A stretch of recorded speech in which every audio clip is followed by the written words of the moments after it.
Hey guys, welcome back to my channel, and today we're going to be doing another Q&A.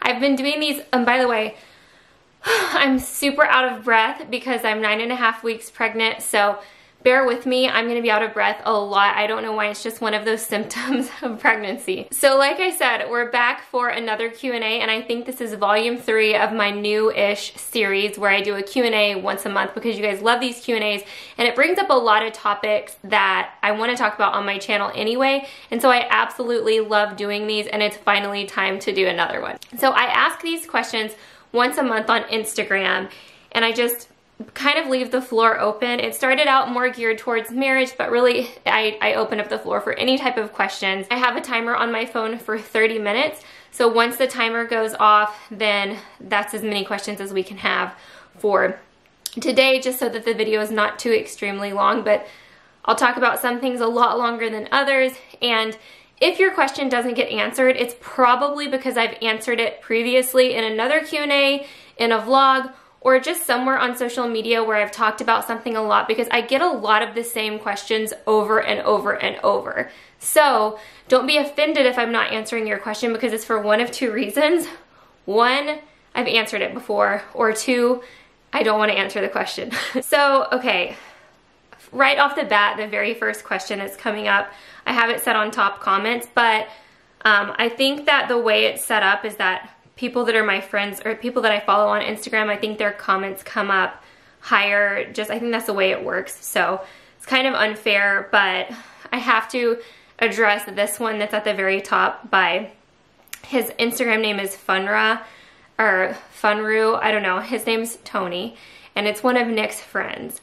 And I don't know what his Instagram handle is supposed to mean. I think it's just a play on his last name.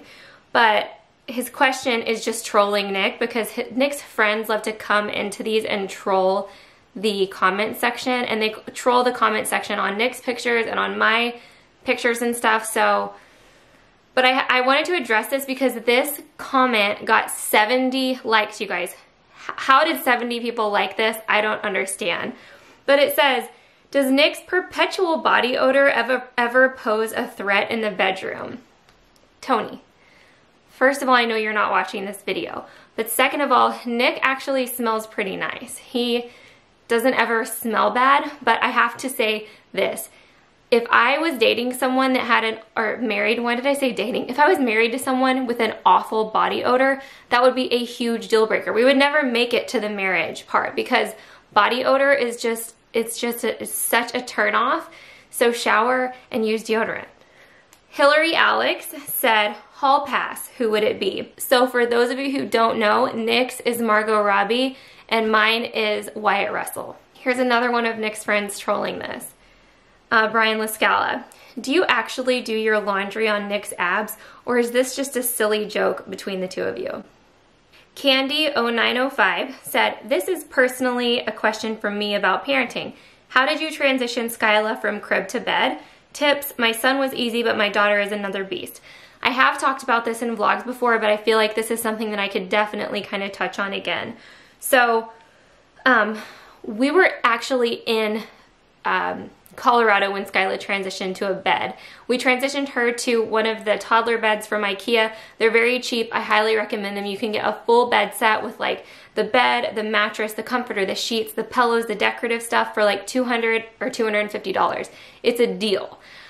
So we were in Colorado and we had to transition her because she was climbing out of the pack and play, and Nick's sister broke her arm doing that. So Nick was like, no, the second that she can crawl out of the pack and play, she's going into a bed.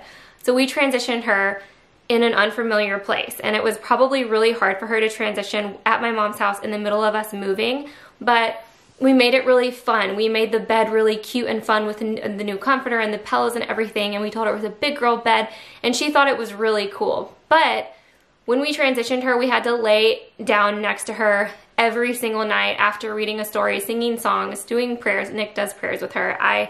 Nick is normally the one who puts Skyla to bed, because he gets home so late every night that that's his only time with Skyla and Adeline is right before bed. So that's literally like all day. That's all the time he has with them. So he'll do a prayer with her, and then he used to lay down next to her bed until she fell asleep, until she got used to sleeping in that bed. And whenever it was nights that I did it, because I still do nighttime routines sometimes, it's just that Nick is majority of the time Nick does nighttime routine. So laying down next to them until they fall asleep and then keeping the door cracked, but you have to be prepared for them to come and get in your bed in the middle of the night, like multiple times for the first few months until they're comfortable sleeping alone in their room. But that's really, after a while, she started to just sleep in her room on her own. So I know a lot of people put a baby gate up. So like if you're worried about the kids getting out of their room in the middle of the night and getting into stuff in the house, because that's a real fear for a lot of people, is their kids waking up in the middle of the night and going throughout the house and getting into something, or like going outside and like leaving the house, which is totally something that could happen. So if you want to put like a baby gate up, I don't know, that's a personal thing, but I do know a lot of people who make it so that the child cannot leave the room, and I think that's a very smart idea. Nat Renner said, how does Nick react to haters and stans? So if you don't know what a stan is, it means that's someone who's like a big super fan of you. So with haters, Nick is one of two ways when it comes to haters. Most of the time, if I read a comment to him or tell him something that's going on with a hater that's like hurt my feelings or upset me, Nick always will just be like, well, that's what comes with it. Like, you have to just brush it off, because the more you get into this, the more it's going to be, and you just have to be like prepared for it. And you just have to have thick skin if you want to do this. Or depending on Zelle's cleaning herself right now, so it's probably a sick noise in the background. Or he'll be like, depending on what they say, he'll get like extreme and get like so pissed off and like want to like do something about it. And I'm like, he has like two modes: chill or like way over the top, where I have to like bring him back down and tell him to relax. Stans, super fans, we're both just extremely, extremely thankful for everyone who even takes the time to watch these videos. So I love my, I guess, stans or whatever so much, and Nick does too. Like, we're so appreciative. Graceabelle _ says, what kind of things do you and Nick like to do for date nights? Nick and I take a date night once a month, and I have kind of talked about this before. We do once a month date nights, and we love to do dinner and a movie. We always pick out, since it's only one night a month, we pick out a super nice restaurant, like a fancy restaurant to eat, and then we'll go see a movie. That's just like, we love that so much. We come back feeling so refreshed. So since this one got so many likes, I have to like bring it up because it cracked me up. But Midwest Mommy T said, what is your favorite and least favorite body part on Nick? And this question got 134 likes, which is bizarre. I have to say, when it comes to Nick's body parts, there's like nothing about him that I do not like. My most favorite thing about Nick's body is that he's so built big. He's built so big. He's 6'3", he's muscular. He is just built like, I am so attractive to big men. And I think that when she commented, oh, I don't mean men, I'm just attracted to my own husband. But she said that what's unattractive on her husband to her is his skinny thighs. So I totally get that. If Nick had skinny thighs, I would probably not like that. Amber Wolf said, how much money do you spend at Starbucks a month? A ton, like probably $300 a month at Starbucks. Judge me. AK Murray 80 said, how do you and Nick deal with in-law issues? Do you deal with your family and he deals with his family, or if need be, if an issue were to come up? You guys are always asking me in-law questions. Like, I don't know why. I don't know if it's because we put off a vibe that we have in-law issues, or if it's because in-law issues are so common. But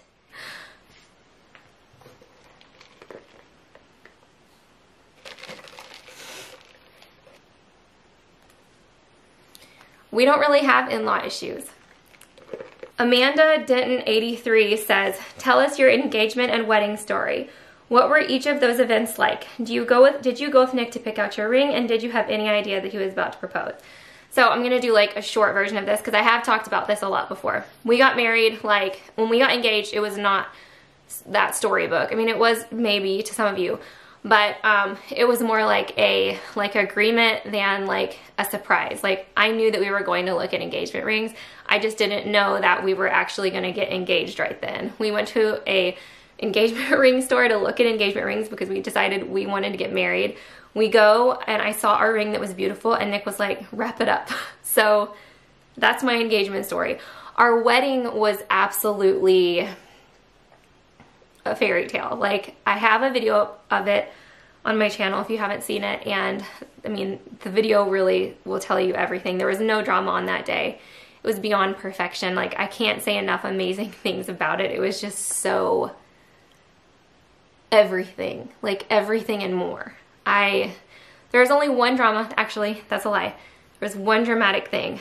My dress smelled fishy. And it was like almost embarrassing because I'm meeting all, like not meeting people, but kind of meeting people. And I'm like, I smell like a fish on my wedding day. It's kind of sick. And then the only other thing that happened that was like a little bit dramatic, or our wedding started late because the buses were a joke. The buses got everything mixed up and the wedding started an hour late. And then our limo took us to the wrong hotel an hour away from where we were supposed to go. We were both passed out, asleep in the limo on the way home. My ribs were bruised from how tight my corset was, and I couldn't breathe, and I couldn't wait to get this freaking dress off. So when we get there, in my mind, I'm like, thank God I can get this dress off. And then I realized we're not even at our hotel. We're an hour away from our hotel. But other than that, it was a perfect dream. Brandylyn44 said, I think it would be fun to see Nick answer some questions with you. It's always fun and informative getting a man's opinion as well. And girl, I totally agree. The problem is Nick literally like wakes up super early and leaves during the week, and the week is normally when I film sit down videos. But we said we would do a mukbang Q&A, and I know Nick really actually wants to do that. So I'll do my best to get one to you guys soon. Bridget P. Merritt. Whoa, someone's at my door. Hold on. Oh, I need to turn a light on now. It's getting dark. Okay, that was someone at my door with stuff for my baby moon trip that I'm going. It's like a girl's baby moon that I'm going on with Tara and Liza. But don't worry. I'm out of breath again.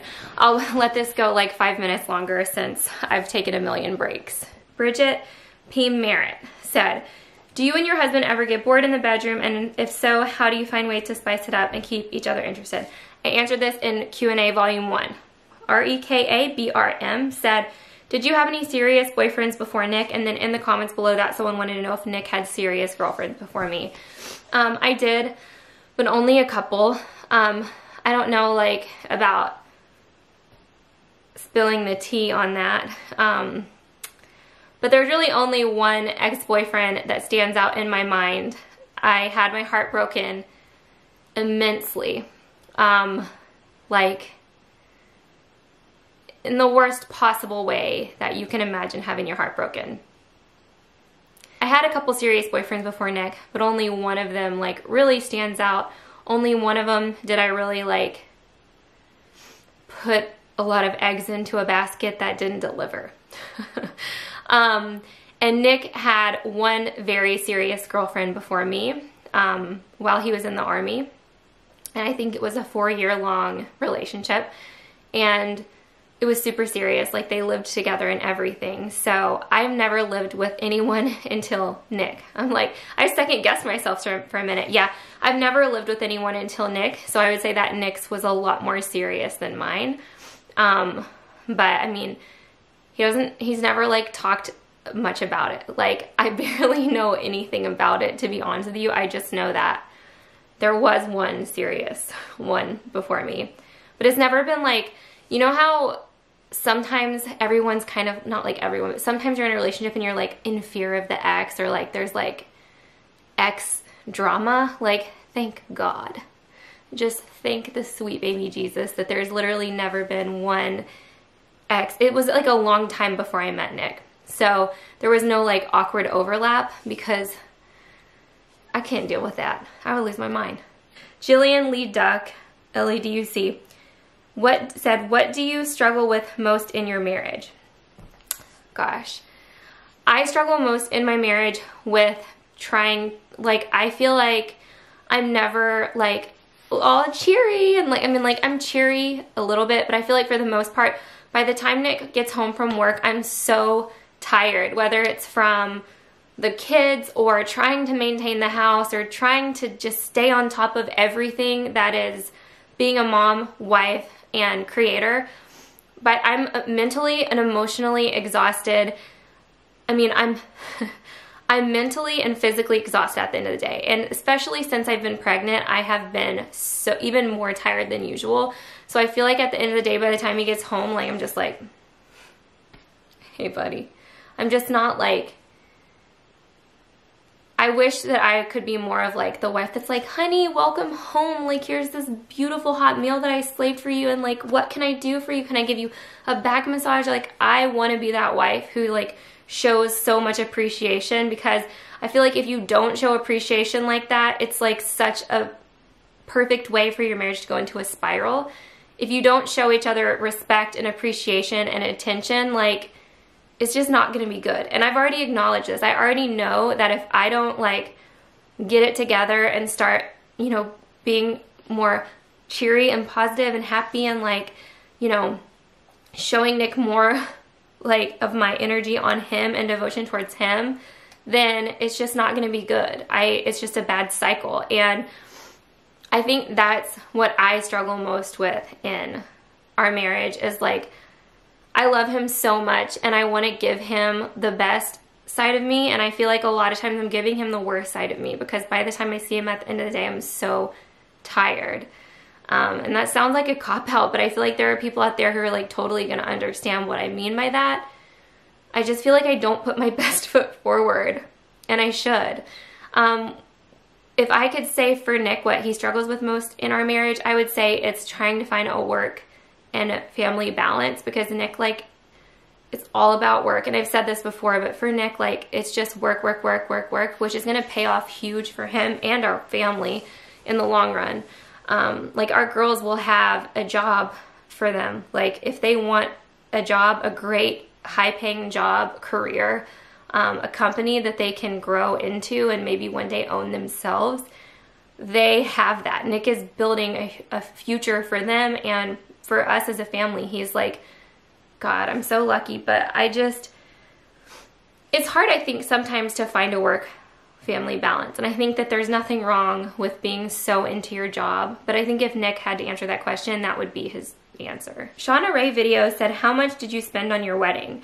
So I got really lucky. My mom paid for the majority of our wedding. Nick's family paid for our rehearsal dinner. And my mom paid for everything else, including like all the events that led up to it, my dress, literally everything for the wedding and our honeymoon. My mom also paid for our honeymoon. The grand total for everything leading up to the wedding, during the wedding, and the honeymoon after, the whole entirety of our wedding, cost about $90,000. It's a lot. I'm really lucky to have such a giving mother. I'm worried that the girls are going to expect that of us one day. Miss Independent 2 said, did you and Nick, I'm out of breath again. Did you and Nick talk about how many people you had slept with before each other? It's always a touchy subject. Yeah, we did, but I don't trust him. I mean, I feel like anytime somebody gives you their number, like, it's not their number. Let's just multiply it. Sarah Ferris said, was there ever a moment when you and Nick wanted to quit? Love you guys. Thank you. Love you too. I think I talked about that in Q&A volume 1, but we've never, like, there's never been a moment that Nick and I have, like, sat down and been like, we're literally done. Like, there's never been that moment, ever. And it's not to say there never will be, but we haven't got there as of yet. Katie's Custom Corner said, with the new baby coming, will the girls be sharing a room? And if so, when will you begin to transition? So excited for your family. Thank you so much. And no, I think I want all the kids to have their own room. Kylie Erickson said, how do you discipline the girls, specifically Adeline? I have a son a week apart from her, and I have no idea how to effectively discipline a 13-month-old. We don't discipline Adeline because I feel like she's 13 months old. There's no way that, in my opinion, I know she understands no. Like, if she's doing something that I think is dangerous, or if she's putting something in her mouth that she shouldn't be, I tell her no. But beyond telling her no, like, I really do not think that you can start effectively disciplining a 13-month-old. Like, they're still a baby. Schmidt Ashley 35 said, if you ever fell out of love with Nick, Would you stay and try to fall back in love and fix things, or would you leave your marriage? That's a juicy question. If I fell completely out of love with Nick, man, that's so hard because I don't ever foresee that happening. But wow, that's a hard one. Gosh, I don't know how you would stay in a marriage if you're not in love with your spouse. I know there are tons of reasons too, most importantly the kids, but of course I would try to fall back in love. I would do literally everything I could do before leaving. Ooh, that is a serious alarm. We're gonna go 5 more minutes since I took a couple breaks. Kinsey White 16 says, have you ever thought you rushed becoming a mom and didn't take enough time being married? So I literally got pregnant in, was it September, October? So we got married in May. In September, I went off my birth control and I was pregnant a year after that. We celebrated our first anniversary the month before Skyla was born. So we had 1 year of marriage, just us two together, before having babies. I've never felt like we rushed it. That's an honest answer. I've never felt like I wish that we would have waited longer to have kids, even though having kids is so hard. Oh, my battery's on low. But I will say that the plus of having children younger, I'm not young, but I'm like young-ish. I'm 28 and I'm pregnant with my 3rd child. Especially that they're back to back. They'll all be leaving this house around the same time. Within 4 or 5 years of each other, we will have an empty nest and we'll be able to start that phase of our life younger than people who wait longer. So there's pros and cons to any sort of timing, but I like the age that I am and where I am in my childbearing phase of life. I think that we've done it perfectly, but that's just my opinion. Everyone has a different idea of spacing. I love our spacing. I think it couldn't be better. And I also love that we're gonna have another chapter of our lives when they all go to college, and we won't be super old when that happens. Jackie07LBC says, how did you know Nick was the one, and what advice can you give to those women looking for the one? I don't think that it's like any sort of advice for how, like, did I know? Like, it's just something that you just know. I remember that first date with him and I just knew, like, there would never be anything better than that. He was it. Just right away, instant.